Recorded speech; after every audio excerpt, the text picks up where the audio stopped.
అందరికీ నమస్కారం. ప్రజల చేత ప్రజల కొరకు ప్రజలకై ఎన్నుకోబడి మనకంటూ ఏ పార్టీ కూడా సర్పంచ్లకి పార్టీ గుర్తు లేకపోయినా మనకంటూ ఉన్న గుర్తింపు మనకంటూ ఉన్న గౌరవం మనమంటే అభిమానించే గ్రామస్తుల చేత ఎన్నో ఆశలతో గ్రామ సింహాల్లా ఉంటామని సర్పంచ్లుగా ఎన్నుకోబడి గ్రామానికి సింహాలై కూర్చున్నాం. ఎందుకంటే ఒకప్పుడు సర్పంచ్లంటే రాష్ట్రపతి తర్వాత చెక్ పవర్ కలిగినటువంటి ఏకైక నాయకుడు సర్పంచ్ అనేవారు. ఇప్పుడు పవర్ లేని చెక్కుతో ఆ డమ్మీ చెక్ని ఎక్కడ పడేయాలో తెలియక చేతిలో పట్టుకుని తిరుగుతున్న సర్పంచ్లం మనం. అవునా కాదా? మరి అటువంటి సర్పంచ్ వ్యవస్థలో ఉన్నందుకు సిగ్గుపడాలో, సర్పంచ్ వ్యవస్థని నిర్వీర్యం చేస్తున్నందుకు బాధపడాలో, సర్పంచ్లుగా ఇంకా ఉద్ధృతంగా ఉద్యమించాలో, గ్రామాలకి రావాల్సిన నిధుల కోసం, గ్రామంలో చేయాల్సిన విధుల కోసం ఇక్కడ అనేక మంది మహిళలు నాతో పాటుగా స్టేజ్ మీద కావచ్చు, స్టేజ్ కింద కావచ్చు, కొన్ని వందల కిలోమీటర్లు దూరం నుంచి కుటుంబాన్ని సైతం వదిలి, పిల్లల్ని సైతం వదిలి ఈరోజు ఇక్కడికి వచ్చామోనంటే సర్పంచ్ వ్యవస్థ ఏ విధంగా నిర్వీర్యం అయిపోయిందో, ఏ విధంగా భ్రష్టు పట్టిపోయిందో అందరూ అర్థం చేసుకోవాలి. సార్, ఒక్క నిమిషం మీరు నాకు టైం ఇవ్వాలి. సర్పంచ్కు ఉన్న విలువ, సర్పంచ్కు ఉన్న ఔన్నత్యం, సర్పంచ్కు ఉన్న గౌరవం గురించి మా మామగారు చాలాసార్లు చెప్పారు. ఈ విషయాన్ని నేను చెప్పాలి.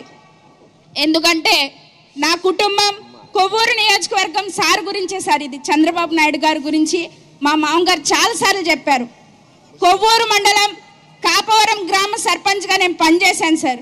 దాదాపుగా మా కుటుంబం 58 సంవత్సరాలు పాలించింది సర్పంచ్లుగా. మావయ్య గారు వాళ్ళ ఫాదరు, మావయ్య గారు, మా అత్తగారు. కొవ్వూరు నియోజకవర్గంలో పెండ్యాల కృష్ణబాబు గారు ఎమ్మెల్యేగా ఉన్నప్పుడు, ఇమ్మని రాజేశ్వరి గారు జడ్పీ చైర్మన్గా ఉన్నప్పుడు మీరు ముఖ్యమంత్రి వర్యులుగా మా గ్రామానికి వచ్చారంట.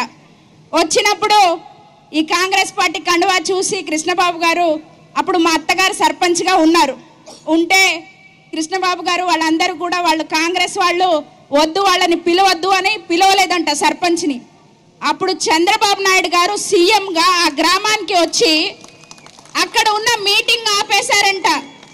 మీటింగ్ ఆపి జడ్పీ చైర్పర్సన్ ఇమ్మని రాజేశ్వరి గారికి చెప్పారంట, వెళ్ళి ముందు సర్పంచ్ గ్రామానికి ప్రథమ పౌరురాలు తను, పార్టీలకి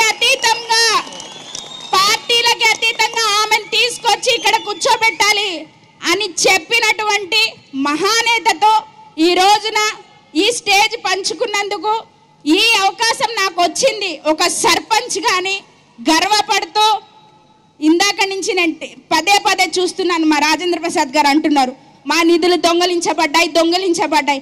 సార్, మన రాష్ట్రాన్ని పరిపాలిస్తున్నదే ఒక దొంగ అయినప్పుడు ఒక దొంగ దొంగలించక ఇంకేం చేస్తాడు?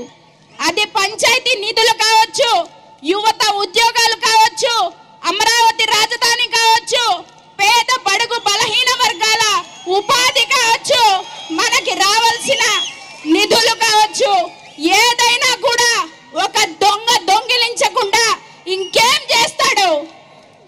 మీరు ఆలోచించాలి. మీరు ఇచ్చిన ఒక్క నిమిషం టైం అయింది అనుకుంటున్నా. కాకపోతే ఇంకొక విషయం కూడా సార్, ఇక్కడ ఇంత అవకాశం వచ్చింది కాబట్టి, నేను ఈ కాంగ్రెస్ పార్టీ తరపున వచ్చినాను కాబట్టి నా కుటుంబం గురించి కూడా చెప్పుకోవాల్సిన అవసరం ఉంది కాబట్టి నా మామగారు పేరు రఫీవుల్లా బేగ్ గారు, అలాగనే మా చిన్న మామగారు విజయవాడలో టెక్నికల్ ఎడ్యుకేషన్ మినిస్టర్ చేశారు ఎంకే బేగ్ గారు. ఆయన తమ్ముడు కోడల్ని నేను. ఒక కుటుంబం నుంచి, ఒక ముస్లిం మైనారిటీ కుటుంబం నుంచి వచ్చిన అమ్మాయిని ఇంత ధైర్యంగా నిలబడి ఇట్లా మాట్లాడుతున్నా అంటే, దయచేసి మీరందరూ కూడా ఒక విషయం గుర్తుపెట్టుకోండి. సమయం లేదు మిత్రమా, రణమా, శరణమా, ఆలోచించుకోండి. సర్పంచ్లకి గౌరవం ఎవరిస్తారు? గౌరవం ఎవరు చూస్తారు మనల్ని గౌరవంగా అనేది ఆలోచిస్తూ ఒక చిన్న పాయింట్ సార్, ప్రతి ఒక సీఎం కి గాని ఎమ్మెల్యేలకి గాని పిఎం కి గాని ప్రతి 5 సంవత్సరాలకి ఎలక్షన్స్ అవుతాయి.